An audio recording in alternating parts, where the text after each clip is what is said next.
Buenas, buenas, buenas. Buenas, ¿cómo anda la gente? ¿Cómo estás? ¿Bien? Bien. Todo bien por acá. Qué bueno. Hoy justamente queríamos grabar el nuevo episodio y era como un día entre semanas y dijimos, hagámoslo y lleguemos, no importa lo que esté pasando. Queremos hacerlo. Y los que nos están viendo estamos vestidos de oficinísticos, de corporativos. Sería como el lado corporativo de Somos Dos Runners. Somos dos runners corporativos. Llegamos a la oficina y dijimos, o grabamos. Como ir al gimnasio. O vamos al gimnasio o vamos al gimnasio. Y sí, salió. Y salió. Así que está buenísimo porque ya habíamos tenido en el episodio anterior a Maxi hablando de triatlón y todo. Y dijimos, continuemos y sigamos. Y creo que hoy, que es mitad de semana, o sea, el día que estamos grabando es mitad de semana. Y es un episodio que nos habían escrito mucho. Bueno, mentira, no nos habían dicho, haga un episodio de... Pero siempre nos preguntan por el Instagram, @SomosRunners, los que no nos siguen. ¿Qué libros hemos leído o qué libros estamos leyendo sobre running? Como de más de... Bueno, trajimos 5 específicamente para hablar un poquito, así que... En realidad trajimos 6. Quédense, vamos a hablar de los que más nos han gustado, los clásicos, los motivacionales, algunos medios filosóficos. Y yo creo que vamos a hacer una segunda parte porque me gusta varios. El tema. Aparte, creo que cuando lees un libro o te enganchas con algún libro, no necesariamente deportivo, pero sí hay unos que al final te sirven como para tu día a día. Es como si te introdujeras en un mundo distinto y te llevara a eso, como que en la noche... Empiezas a leer o un fin de semana y te vas. Te pusiste filosófica desde el principio. Filosófica de la noche. Bueno. No, a ver, como que te vas del lugar donde estás y te introduces mucho. O sea, puedes viajar básicamente cuando lees un libro y te conectas con el autor, ¿no? Quédense también al final porque justo hoy anunciamos nuestro próximo maratón. Sí. Pero igual al final aquí, los que están escuchando, lo vamos a decir. Así que... somos Dani y Gabriel. Nosotros tenemos este espacio y este podcast que se llama Desafiando las Probabilidades y lo que hacemos es prender la cámara, hablar un poco de lo que nos gusta o traer amigos como hicimos el episodio pasado. Que hacen lo mismo que nosotros. Que hacen lo mismo que nosotros. Trabajan, corren o hacen triatlón o el deporte que sea. Así que arrancamos.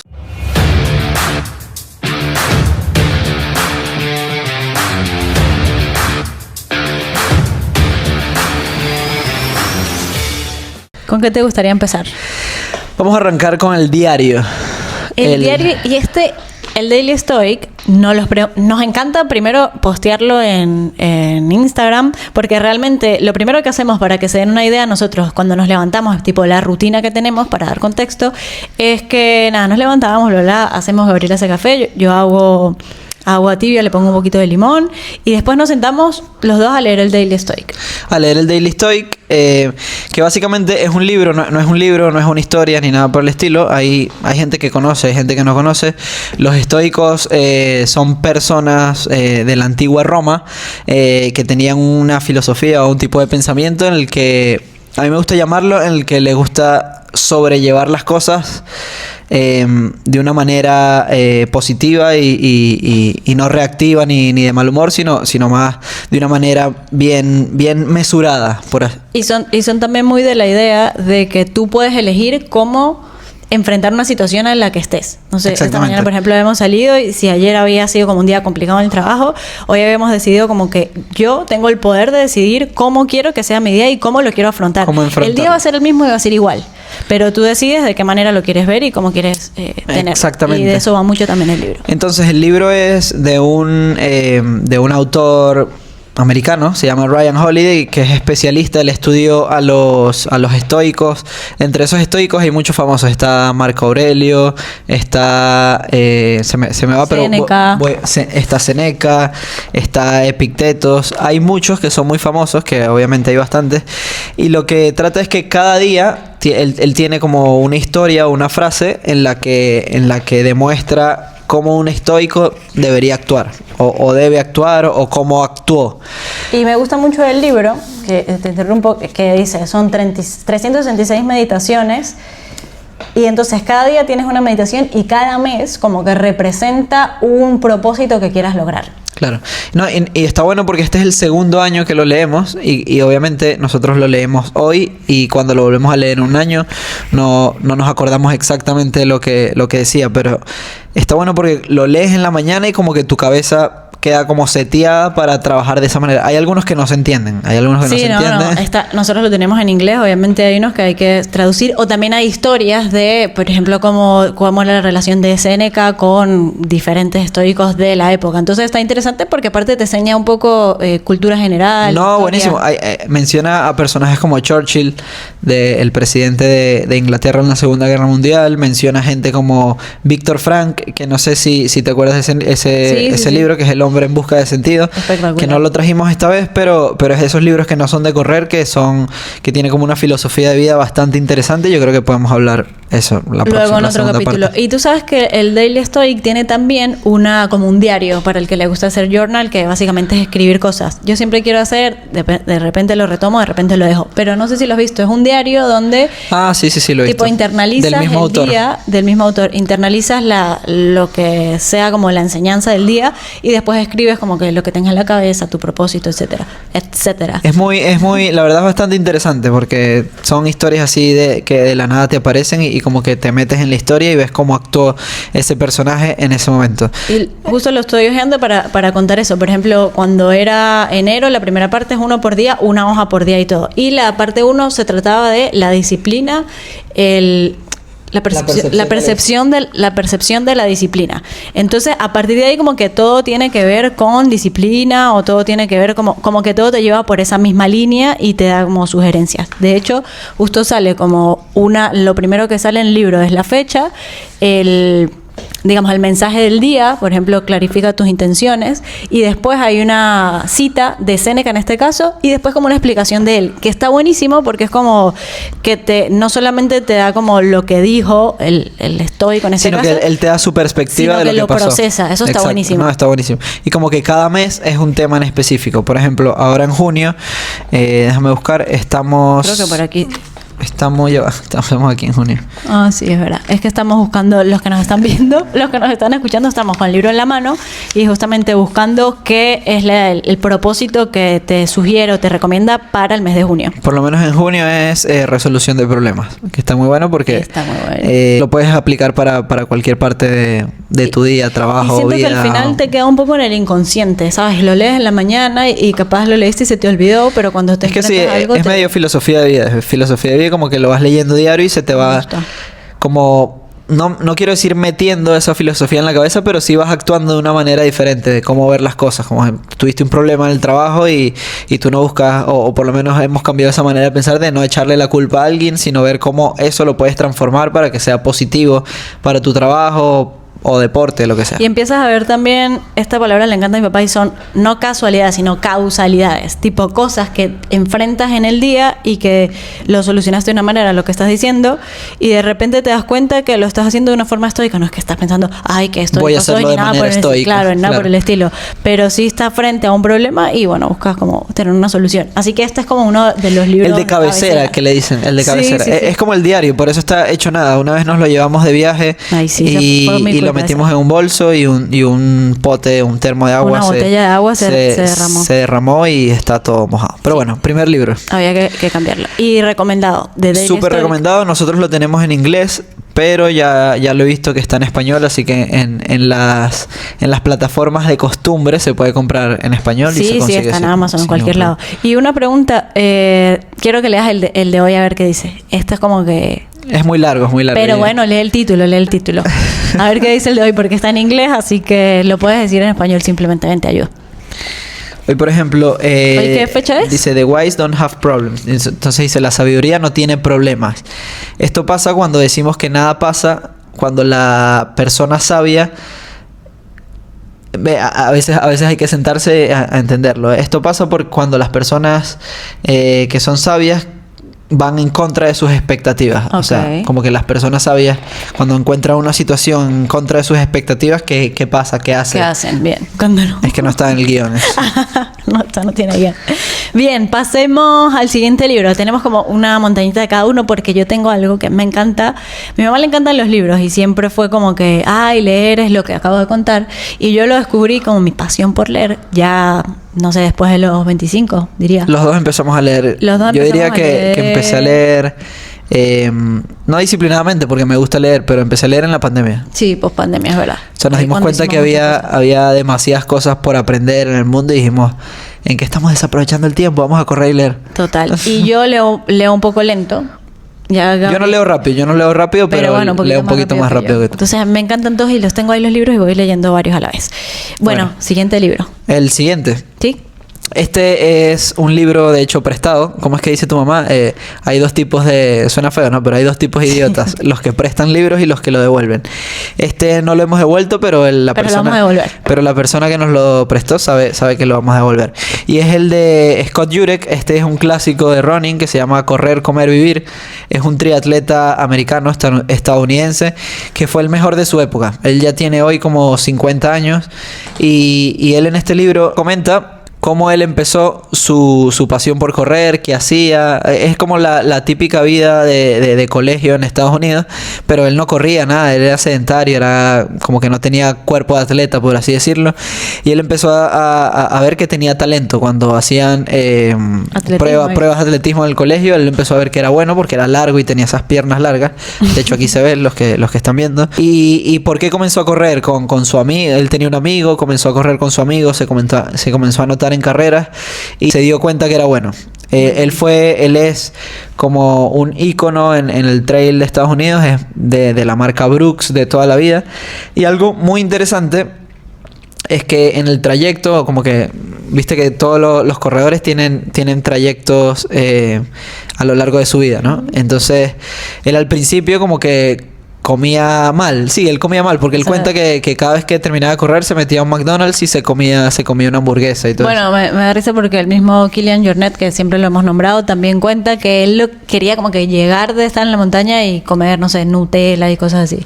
Entonces él en un momento se dio cuenta que dijo, ya me estoy maltratando mi panza, mi comida, todo, y de hecho conoció a la novia, que hoy es la actual esposa, que es vegana, asiática, y tenía muchas recetas asiáticas veganas. Entonces él aprendió a comer vegano y asiático, llamémoslo así.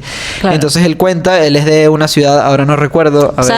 ¿Qué pasa? Como que la comida asiática por ahí tiene bastante cantidad de vegetales, que está buenísimo para recuperarse, y creo que los sabores también son bastante ricos. Entonces, una de las cosas que a mí me encanta del libro, que yo no lo he leído en profundidad, pero sí lo he ojeado, es que entre las historias de su vida, también da como que recetas que va descubriendo dentro. Claro, es que él termina un capítulo y te da una receta de uno de sus platos. Me pareció espectacular. Cuenta también que nadie entendía en ese momento que era el veganismo, porque esto fue hace como 25 años. Vivía en el oeste de Estados Unidos. No se entendía que era el veganismo y le hacían bullying, básicamente. Le hacían bullying y hasta que la familia y sus papás y sus amigos entendieron que era su manera de vida y lo respetaron y a partir de ahí, él como que su profesa una vida saludable, o sea, una vida obviamente con deporte y saludable en ese sentido. Él tiene una hijita que la está enseñando a correr y siempre muestra más o menos en su Instagram que come, los desayunos, los almuerzos, todo. ¿Y también está como línea vegana o...? No, sí, la familia es vegana totalmente. Toda la familia es totalmente vegana y ellos son veganos. Súper. Y este lo elegiste porque cada uno como que eligió uno de sus títulos favoritos. ¿Te sientes que como que te marcó, tipo te abrió la mente para decir, me encantó? Es interesante, no es de los libros que uno dice, quiero, por ejemplo, ser como él, pero es de esos libros que cuenta una historia interesante de la pasión que tiene por correr y me pareció muy interesante la comida, cómo come. Porque hoy sabemos que, por ejemplo, comemos cuando vamos a la montaña dátiles, bocadillos, membrillos, cosas dulces. Claro, bocadillos dices como... tipo membrillo, pero sí, bocadillo dulce, que es de guayaba. Exacto. Entonces, si no, él en ese momento, hace 25 años, ya lo estaba implementando y él se estaba dando cuenta que aportaba carbohidratos y todo. Entonces, como que no creo que haya sido de los pioneros, pero sí fue de las personas como que fue descubriendo ese mundo de comida natural en el trail. A mí me gustan mucho los libros de running, o que son como que te cuentan historias y a partir de las historias como que te vas inspirando y viendo cómo son sus... O sea, más allá de un libro que te dé como una estructura, saber la historia y libros así biográficos son bastante interesantes y bastante buenos. Igual no los estamos enumerando, los estamos haciendo aleatoriamente. ¿En qué sentido enumerando? Después al final podemos decir cuál fue tu favorito. Exacto. De los que trajimos. Sí, porque hay muchos. De hecho, teníamos aquí uno que algunos hemos comprado en inglés, en español, pero no los podemos puntuar, pero no necesariamente tenemos que puntuar todo lo que se atraviesa. ¿Cuál es el mejor y cuál es? Puedo elegir el tercer libro que trajimos. Elige el tercero. Bueno, o sea, trajimos varios, los tenemos aquí en la mesa. Sigamos con la onda del running. Y yo voy a elegir este que se llama Nacidos para Correr, que creo que este es mi libro favorito de deporte. De deporte, sí. O sea, de una historia que cuenta, porque primero, el escritor es un periodista, yo soy comunicadora social, y me encanta como la forma en la que cuenta la historia. Él fue corresponsal de guerra y después estuvo trabajando con el New York Times. Está muy loco, pero tiene como una apertura de mente que me pareció bastante interesante, porque él se va al lugar y tipo explora todo como bien periodista de campo. Él se fue trabajando para el New York Times y quería hacer un reportaje sobre los Tarahumara, que son una tribu, llamémosle mexicana, que vive muy cerca de Los Ángeles. Y él había escuchado que eran los mejores corredores del mundo. Entonces él quería averiguar por qué ellos decían que eran los mejores corredores del mundo. Entonces él de entrada, o sea, no les vamos a contar, sino como la sinopsis, él de entrada se va a llegar a ese punto remoto y él llega en ese momento y dice, pero aquí no hay nadie, ¿dónde está esta gente? Claro. Resulta que estaban escondidos, o sea, ellos como que viven como en su zona. Viven como en su zona y dentro de cuevas, entonces le costó encontrarlos. Él se tuvo que asociar con otro americano que vivía ahí desde hace mucho tiempo, que se llama Caballo Blanco, que era de hecho un ex corredor, que también se metió ahí con los Tarahumara a conocerlos y ya era muy de confianza de ellos. Entonces él como que se juntó con Caballo Blanco y le mostró cómo vivían ellos, qué comían. Vamos a contar todo el libro para que pero sí, no, mentira, está buenísimo. Es que es muy interesante como, porque esto sí es una historia de que él se va y van a conocer a los Tarahumara y ahí se dan cuenta porque dicen que son los mejores corredores del mundo. Además, los Tarahumara también tienen que son los que corren en sandalias. Sí. Que es como otra parte. Es que el libro es tan completo, es espectacular este libro. Si lo están escuchando, vayan y búsquenlo donde vivan. Es uno de los clásicos de running, sí. Porque primero habla como toda la historia de los Tarahumara, todo lo que estás contando. Y esta parte justo la había dejado como acá marcadita, porque habla mucho de cómo aprendió él, cómo trabajaban en equipo, la dedicación que tenían, la perseverancia, los tarahumaras. Y por qué, lo que tú estabas contando, que vivían como en cuevas, lejos, entonces ellos tenían que correr para llegar hasta el lugar donde vivían, para movilizarse.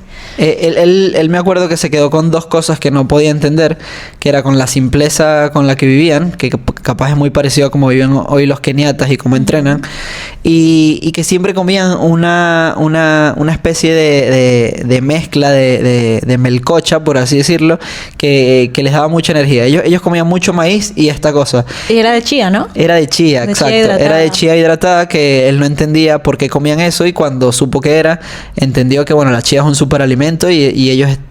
Su comida era a base de eso y se mantenían siempre fuertes y con energía. Espectacular. Entonces es como...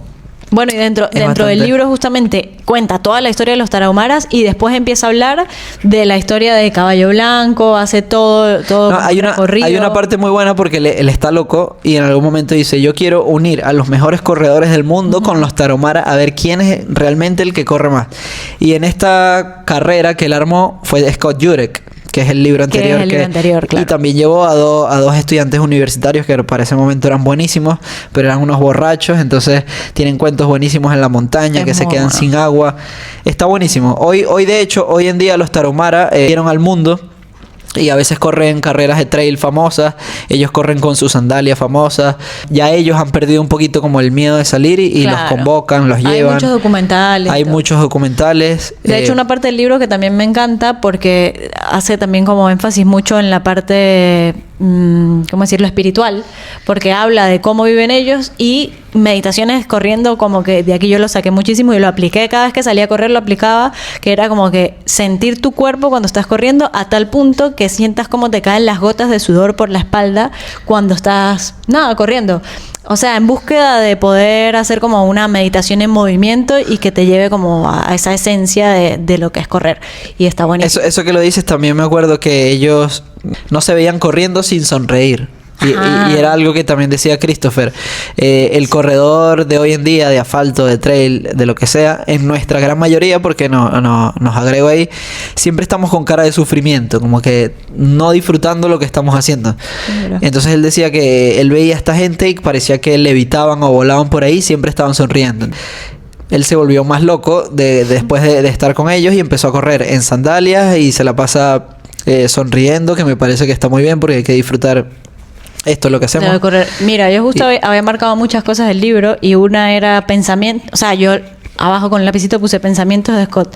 Entonces había una que decía que Scott había entendido cuando se fue a correr ahí también que para ganarnos los unos, que no corremos para ganarnos los unos a los otros, sino para estar juntos corriendo. Y luego decía que la alegría que se sentía corriendo en grupo era como una fuerza indescriptible, pues. Como Claro, cuando sales en una carrera y sientes esa O como energía, cuando ¿no? sales con amigos a correr y nada más y a pasarlo bien. O sea, Sí. sin ningún tiempo, carrera. Recomendadísimo, Nacidos para Correr, de Christopher McDougall. Este es uno de los clásicos. Diría que si no es el número 1 de clásicos de libros de running, es el número 2 con el de Scott Jurek. Así que es súper motivador. De hecho, este libro, ahora que recuerdo, fue el que me motivó a correr montaña. Es verdad. Porque- De hecho, cuando íbamos a correr, tú me dijiste, lee este libro porque te va a encantar. Y él, otra cosa que me vino a la mente y que me quedó muy marcado, fue que le ponía a Caballo Blanco, que es uno de los personajes del libro, que él relata su historia, le ponía como nombre a las piedras que iba pisando cuando Que ya hacían las conocía. carreras, porque ya las conocía. Había vivido durante tanto tiempo en esa zona de los Tarahumaras que los recorridos ya se los sabía. Entonces, cuando estás en el trail tienes que tener mucha atención al piso, descendiendo algo, y él le ponía como nombres o características a esas piedras, que algunas eran amigas y otras no. Ese ¿Te libro acuerdas? me dijo, ¿por qué no corres montaña? Y la verdad, bastante bueno. Bueno, me toca elegir a mí por el siguiente. Este sería el cuarto. Que tenemos. Bueno, yo voy por el de Correr o Morir de Kilian Jornet. Voy a decir quién es Kilian Jornet porque no todo el mundo sabe que él es Kilian Jornet. Y para hacérsela simple, es el Messi del trail running. Es verdad. Es el mejor de todos los tiempos de trail running, de ultra running. Desde los 16 años está ganando carreras por todas partes del mundo. Western States, UTMB muchas veces, Segama. Gana todo lo que compite. Pocas veces ha perdido, ha tenido sus momentos y en el libro lo cuenta. Pero hoy tiene alrededor de cerca de 40 años y todavía sigue compitiendo. Compite menos porque, bueno, él ya conoce sus límites, pero está muy loco. No, y relata la historia de que lo que pasa es que él tiene varios libros y uno yo lo escuché en audiolibro y este lo hemos comprado y lo leímos, pero no me acuerdo si es en el que tenemos en audiolibro, que contaba que hay un punto en el que no le estaba como motivando a estar en la línea de salida y dijo, bueno, me voy a retirar de las carreras por una temporada hasta que vuelva a sentir como esa alegría de la noche anterior de preparar todo. Pero bueno, hablemos de Correr o Morir. Correr o Morir, básicamente, este es su primer libro de 3, si no me equivoco, y él empieza a contar por qué comenzó a correr. Y es una historia muy loca porque él es de Barcelona, no, de Cataluña, de los Pirineos, de las montañas de los Pirineos, donde hay mucha montaña, donde hay mucho campo, y su familia es de ahí. Él nació directamente de ahí y la mamá era, si no me equivoco, una maestra en la que todos los días se tenía que transportar o en bici o caminando hacia su colegio. Y la mamá también está tan loca, montañista, Sí. hacía skyrunning, hacía alpinismo, todo. Y él cuenta una de esas historias como para darles ahí una pizquita, que cuando tenía como 3 o 4 años lo dejó como a 5 kilómetros de la casa. Es que te En los cuento Pirineos. cuento la historia en detalle que me gusta muchísimo. Ellos salían junto con su hermana como a explorar en la noche el bosque. Entonces estaban lejos de la casa y se iban como caminando por el bosque, no sé qué. Y el juego en la noche era que cada uno tenía que llegar a la casa por caminos separados. Entonces era como que el juego de la supervivencia, iban por el bosque a ver hasta dónde llegaban. Y bueno, podían ser 5 kilómetros, podían ser 10 Pero kilómetros. solos, sin la mamá. Solos, en la oscuridad del bosque y con una linterna y que cada quien llegara. Y esas eran como las historias que él contaba. De hecho, él ha hecho como muchos recorridos por Cataluña, por los Pirineos largos, haciendo... Hace poco hizo los 7 picos del Everest con su equipo historia nada es muy más, buena. sin ningún soporte, sin de carreras ni nadie, pero está muy loco. Hoy en día Kilian tiene también, o sea, sacó como su línea, su marca que se llama Nómade, y tú estabas loco por por utilizar las zapatillas que son, él las describe como que te conectan mucho con el suelo. Y es porque no tienen como un soporte extremo, que por ahí a la gente le gusta un gran soporte, o un poquito más finita la zapatilla, la suela y todo. Y bueno, la zapatilla es un poco así, ¿no? Sí, a mí me sensación. gusta mucho amortiguación y no la sentí tan cómoda, para ser sincero. Pero bueno, este es el libro es muy inspirador porque él relata muy bien sus carreras desde que tenía 16 años, cuando hizo Tahoe, Western States, cuando compitió con atletas americanos americanos y él apenas tenía 16 años y decían, ¿qué hace este español aquí chiquitito compitiendo con todos nosotros? Aparte él es buenísimo escalando, es muy bueno escalando. Como una cabra. Es buenísimo escalando. Pero bueno, entonces muy sería recomendado también. Y aparte tiene como imágenes adentro de... Ahí está, mira, la mamá para los que están viendo por YouTube. El que lo está escuchando en Spotify puede ir también a YouTube y sale. Hacían esquí de fondo. O sea, bueno, muy linda historia y muy inspiradora. ¿Lo puedo dejar aquí? Bueno, siguiente, bueno, tenemos aquí 2. Me voy yo con el que sería el... quinto libro. Sí, el quinto libro. El quinto libro que no es de running, no es de deportes, pero sí me parece que está buenísimo. Lo recomendaría, se lo envié a mi mamá para que lo lea, y es Ikigai, que es de un autor que se llama Héctor García y Francés Millares. Ellos son también unos periodistas y es... Básicamente dice los secretos de Japón para una vida larga y feliz. Ellos se fueron a estudiar a esas personas que tenían como un índice de mayor longevidad y se fueron a Okinawa, iba a decir Osaka. Se fueron a Okinawa como para entender de base por qué esas personas y en Japón, por qué tenían como sus abuelitos eran muy felices, tenían una salud muy buena y además es como que la isla que tiene mayor cantidad de centenarios. Entonces, bueno, se fueron a recorrerla y al final... Se llama Ikigai, lo voy a contar. Se dieron cuenta que el Ikigai era como un propósito que tenían cada una de esas personas que vivían ahí. Es decir, ellos no trabajaban por tener más dinero sino ellos trabajaban como con una misión y con un porqué de la vida. Con un propósito. Y su propósito, la conclusión que él llegó es que ellos les gustaba vivir su día a día, les gustaba su modo de vida, les gustaba compartir con sus seres queridos en alrededor, o sea, no necesitaban movilizarse tanto. Les gustaba ser útiles. Daban su propia comida, comían muy sano, que era otro de los puntos que él se dio cuenta que por eso vivían tanto, comían mucho, él dice, comían mucho arroz y no sé si técnica, pero una regla que ellos tenían es que tenían que comer hasta el 80%, porque el 80% es cuando el cuerpo en realidad ya está saciado, o sea, ya cumples como con los nutrientes que necesitas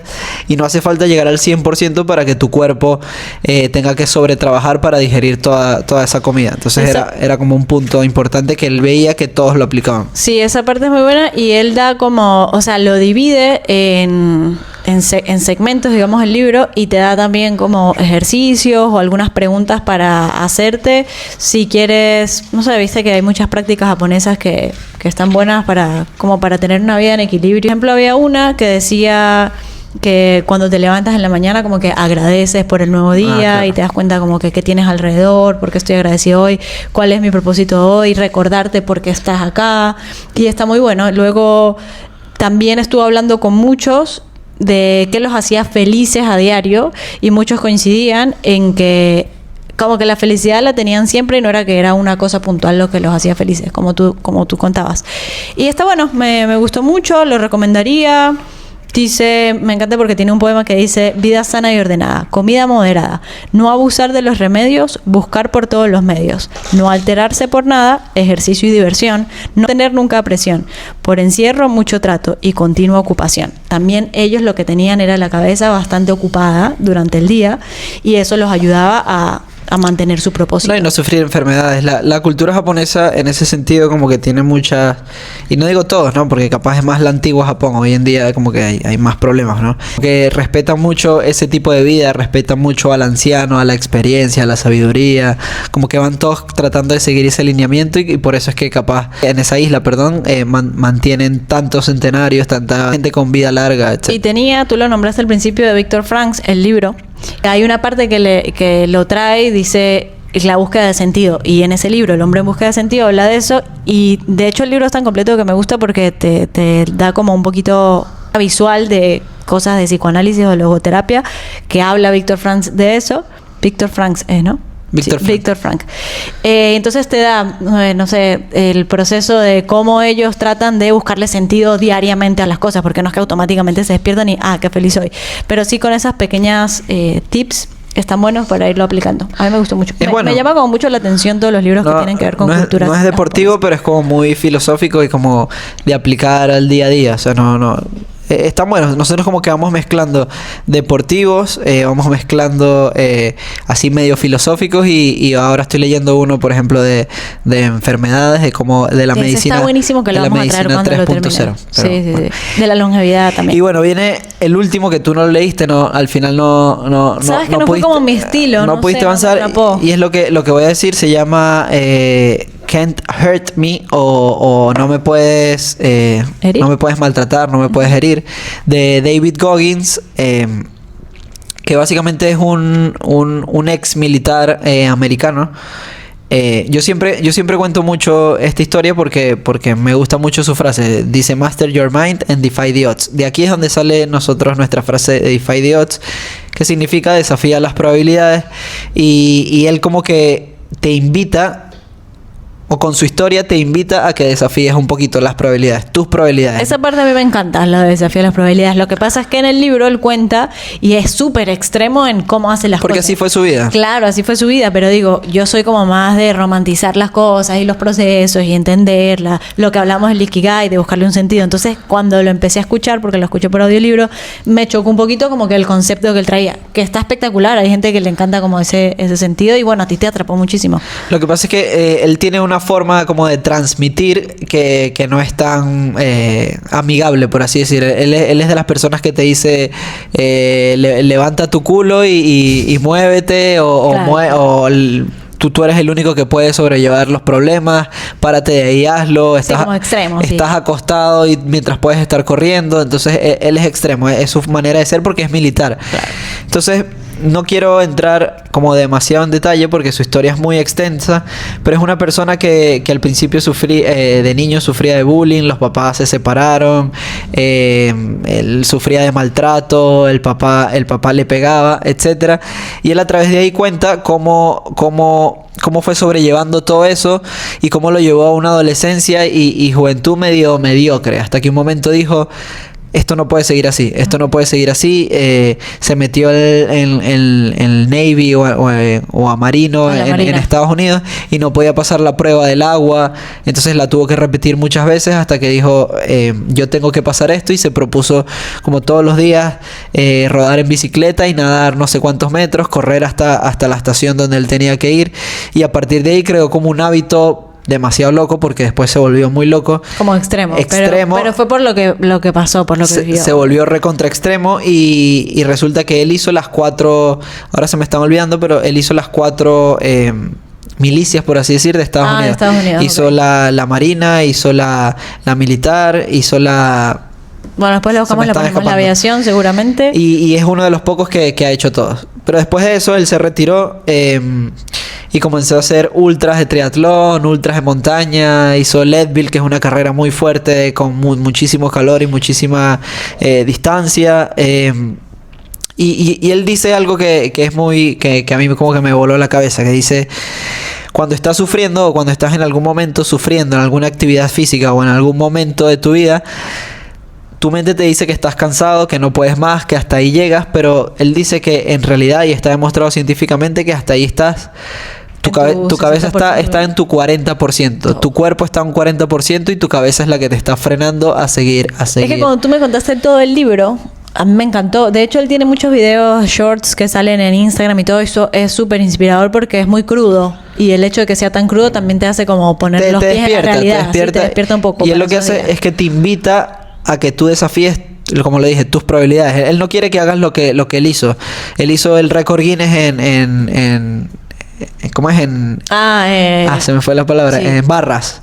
Okay. En dominadas, por así decir. Y tiene el récord Guinness y hace cosas extremas, así que uno dice: wow. Claro, como que sintió en un momento que haciendo eso también desafiaba que tiene que pasar esa línea de lo normal y desafiar esa probabilidad. Es espectacular, es muy bueno. Pero bueno, fue un libro que como que me movió mucho. No es que me identifique con su historia, sino que me identifico con cómo él se voló la cabeza y dijo: yo puedo hacer esto y lo voy a lograr y lo voy a hacer. Y está buenísimo porque al final tienes como un panorama gigante de donde puedes elegir qué quieres aprender y de dónde. Exacto. Entonces eso también te deja los libros, que tipo te quedas con frases o con motivaciones que no necesariamente vas a seguir siendo, como cuando no sigue a alguien, no sé, en redes, o alguien que te gusta cómo actúa. Yo soy súper fanática de Djokovic y no es que voy a ser todo idéntico que él, pero sí tiene esos que puntos tomas lo que te gusta, que te inspiran y que quisieras agregar. Y bueno, en una de esas dijimos, bueno, queremos hacer un maratón, lo hicimos por desafiando las prioridades, y ahora vamos a correr el maratón de Berlín en septiembre. Sí, ese es el próximo maratón. Estábamos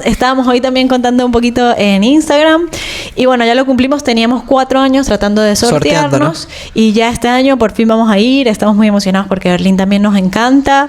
Y vamos a contar también muchas cosas aquí semana a semana de cómo va la preparación. Vamos a contar el proceso en @somos2runners. También queremos subir videos aquí en YouTube para que los vean, de entrenamientos, de un día de entrenamiento, de un día de la semana completa, de carreras que hagamos de preparación y nada, eso. Después quiero que hagamos un capítulo, y lo dejo aquí al aire, sobre los Six Majors, que ahora son 7, pero porque Berlín es una de esas carreras. Es nuestro primer Major. Estamos muy emocionados. Así que lo dejamos para después, para un próximo episodio. Cerramos aquí. Suscríbanse al canal de YouTube, también en Spotify. Gracias por acompañarnos en Desafiando las Probabilidades. Ya saben de dónde sale el nombre, Desafiando las Probabilidades. Somos Dani y Gabriel. Así que nos vemos. Bonito día, bonito fondo o bonito camino en el auto si están en el auto. Chao.